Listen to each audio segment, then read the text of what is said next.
Chapter 8 You Can't Wake Up. Rainbow flew through the air with blood drying on her face. She laughed out as she flew. I'm so close. So close, she mumbled to herself. But they have all been a bit rushed. I should have some fun with these last three. I mean, they were the worst and treated me like scum, she mumbled. Yes, Dash, do it, the voice said, encouraging the mare. Rainbow slowed, hovering in the air, and she started to giggle a little before she burst out laughing and threw her head back. In this motion, her body followed her head, and she went into a dive, spiraling and pulling up before she hit the cloud floor. She then flew off with great speed to Lightning Dust's house. She got there with speed, and just the sight of the mare's house angered Rainbow. She didn't even bother knocking. She just kicked down the cloud door, causing it to evaporate. Rainbow's own blood was running down her back from the place her wings attached to her body. Lightning whipped around at the commotion. Mac, what in the... Why are you covered in blood? The mare starts out, but Rainbow sped towards her and kicked her in the head. Were you saying something? Sorry, I was busy, Rainbow cackled, grabbing the mare. She flew back to her home and into a dark basement. She took Lightning's front hooves and tied them together before hanging her from the ceiling. She forced the mare's mouth open and gagged her with a bandana and finally blindfolded her. She smirked at her work before racing out of her house. She went to Firestreak's house and did the exact same thing. Took him to the basement and hung him from the ceiling, gagged and blindfolded. Rainbow stepped back and looked at the two Pegasi hanging from the ceiling. They swayed slightly as the clouds moved. Just one more, she mumbled. She flew off the Spitfire's house, but she wasn't there. Rainbow was pissed and flattened her ears for a moment before remembering where else the mare could be. She flew through one of the walls, heading back to the arena. When she got there, Soren was gone, but Spitfire was sitting there, alone. She had Silver Lining, Soren, and Fleetfoot's stuff laid out on the benches. Rainbow quietly entered the room and locked the door. The other mare was so distraught she didn't notice. For the first time ever, Spitfire looked sad and upset, causing a smirk to pull at Rainbow's lips. Who could do this to you? Spitfire said, trying to hold in a sob, but it came out. Hot tears started rolling down her face. I could tell you. Spitfire perked up and jerked her head over to the door. She wiped her face with her hoof. Rainbow, what do you mean? Why is there... Spitfire trailed off, her face slowly showing her realization. You? Ah, you ruined the surprise, Rainbow said, walking towards the mare. Oh well, it will still be fun, Rainbow said, almost sarcastically. What is that supposed to mean? Spitfire said, standing up and holding her ground. Rainbow zoomed up and in her face in a matter of seconds. You'll see, she said with a crazy wide smile before she hit the pony on the head. Spitfire's body went limp and fell to the floor. That was a lot easier than I thought, Rainbow said, and picked up the mare. Time for a play date, she said, holding out the syllables. When Spitfire came to, she was a bit loopy. She jerks her head up and looks around, remembering what happened. Spitfire, unlike the others, was tied differently. She was across from the other two with each limb tied down, so she was suspended in the air, kinda like an X. She had a gag in her mouth, but she wasn't blindfolded. She started freaking out trying to get loose, but the Wonderbolts don't tie loose knots. She jerked her head looking at the others, making muffled moans and wiggling around. Spitfire opened her wings and flapped, but stopped when she heard a laugh. I wouldn't recommend that. You'll tire yourself out and we're gonna be here a while, she said with a low cackle. Rainbow walked over to the other two and Spitfire tried to watch her, but it was so dark she couldn't see. With one swift movement, she took the blindfolds off the other two and they looked around in a panic. All of a sudden, a bright light turned on and the three ponies closed their eyes in shock. Rainbow brought her hooves down hard, causing them to open their eyes, but still squinting. No closing your eyes, or you'll have consequences. On the table that Rainbow had slammed her hooves on were an arrangement of knives and needles full of liquid. She chuckled at their looks. Spitfire had a face of complete shock, Lightning was glaring at her, and poor Firestreak was in horror. Rainbow licked her lips, walking up to Lightning Dust and rearing up. She propped herself up with one hoof on the wall. Lightning Dust was still glaring. Well, how the tables have turned, huh, Dusty? Rainbow let out a breathy chuckle. Too bad you won't be here much longer. I'll miss your compilation. I really will. Lightning Dust squirmed and made muffled curses. Oh, don't worry, it isn't your turn yet. You have to wait, she said with her face fallen, before it turned into an evil grin as she laughed. She pushed herself off the wall and went to Spitfire. Well, well, look at the mighty Spitfire, all tied up. Spitfire glares at her and flaps her wings, causing the other two to swing and moan out in pain. Rainbow looked back at the swinging ponies, then back at Spitfire, who had stopped. I wouldn't do that. Every movement you make causes the ropes to cut into their skin.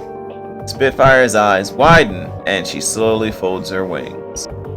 Rainbow got up in her face. I'm gonna make you watch every moment of their pain and suffering. Then you can feel it yourself, she whispered, and pushed herself off the mare's chest. Finally, she walked over to Firestreak, who was crying at this point. He looks to the mares with fear before he looks at Rainbow. Rainbow ripped the gag out of his mouth, and a gasp escaped. He was breathing heavy and hard. He was having a panic attack. His pupils shrink, and his eyes roll to the back of his head as he passes out. Rainbow lets out a screech in raging anger. She flew over to the table and picked up one of the needles. She flew back over and plunged it into him aimlessly and inserted the contents. Muffled yells of anger could be heard from the others, but she ignored them. Firestreak slowly wakes up, looking loopy before he stares in fear at Rainbow. No falling asleep, Rainbow demanded, pushing him with her hoof, so he swung. He yelled out in pain as the ropes cut into him. Rainbow turned away from him and turned her head so she could see. Now, why don't you tell me, out of all the Wonderbolts, why were you so nice? Rainbow questioned him. She waited as he stuttered and muttered.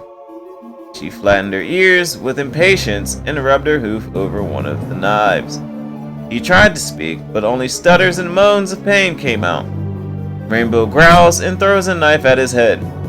They all scream as it is inserted next to his head. He was shaking so bad, and when the knife hit the wall, his body seized before it softened, and piss ran down his legs. Gross. Rainbow scowls at the stallion and goes over to him. I was gonna kill you faster so you weren't in pain, but you won't even humor me with some idle chatter. I'm fine with that, she said, taking the knife out of the wall and plunging it into his shoulder. He yelled in pain and tears came out more and more. Rainbow hits him in the gut, causing him to heave. Stay quiet, she said. Sorry, bub, but you can't fall asleep, so get used to the pain, she mumbled, removing the knife. Lightning Dust watched, still glaring but holding back tears. She flapped her wings, but stopped when she started swaying. Shh, it'll be your turn soon, Rainbow cooed. She turned her attention back to the stallion. She took her hoof from his chest, down his stomach, and stopped on his cutie mark. She made tiny circles on it and hummed. Firestreak shivered in pleasure at her touch, but still whimpered at the burning pain from his shoulder. These need to go, Rainbow said in a low, husky voice. Rainbow took the knife and an inch above his cutie mark made an incision. He moans in pain, and more piss ran down his leg. She carefully cut down his flank until his cutie mark was off. Rainbow smiled at the mark now in her hoof. She took it over and laid it on a tray on the table. The stallion was whimpering in pain as blood was rushing down his leg, mixing with the piss. The smell was awful, but it would only get worse. Rainbow clicked her tongue and walked over to him. I'll get you cleaned up. I need you clean. Just let me get this other cutie mark, she cooed, going over to his other side and taking the mark off. Now with both marks off, laying on the table all neat, Rainbow grabbed a cloth and rubbed it where the marks used to be. After they stopped bleeding, she wiped down his leg some, but blood was still left. Firestreak whimpers in pain, but was so weak from the fighting that he had given up. Spitfire watched with horror and anger present. Rainbow had a marker in her mouth and was making a dotted line where his leg met his pelvis. She spat the marker out and went up, getting closer to his face. "It's almost over," she said, licking his nose and going back to work. She started to cut the flesh down to the bone, being careful not to hit anything major that would kill him instantly. After she got both legs like that, she went over and grabbed a meat cleaver. She lined it up with one of his legs and aimed for it. She brought it back and cackled as she brought it down, hacking through the bone. He screams one last time as his body goes limp from her hitting an artery. Rainbow hacked at his legs until they were off. She grabbed his legs and set them next to the table. Rainbow went to the limp fire streak inside. A puddle was forming under him with his blood. His color became dull as the blood drained from his body. "Poor thing," Rainbow said, pushing the corpse and going over to the dark part of the room. The others hadn't noticed the things in the corner because they were too focused on other things. Rainbow pulls out a mannequin, only it's not. It is the body of Soren and the front legs of Silver Lining sloppily sewn together. The two living ponies started screaming at the sight, and Rainbow threw a knife at the wall to shut them up. Rainbow took a bloody needle with thick black thread on it and sewed Fire Streak's legs to the body.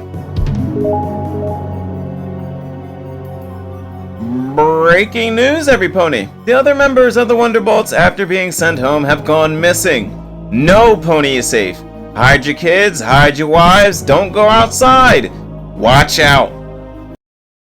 Alright, ladies and gentlemen, that wraps up Chapter 8 of Gasoline. And to be honest, I didn't think Rainbow was just going to go after all three of them off rip. And then the whole...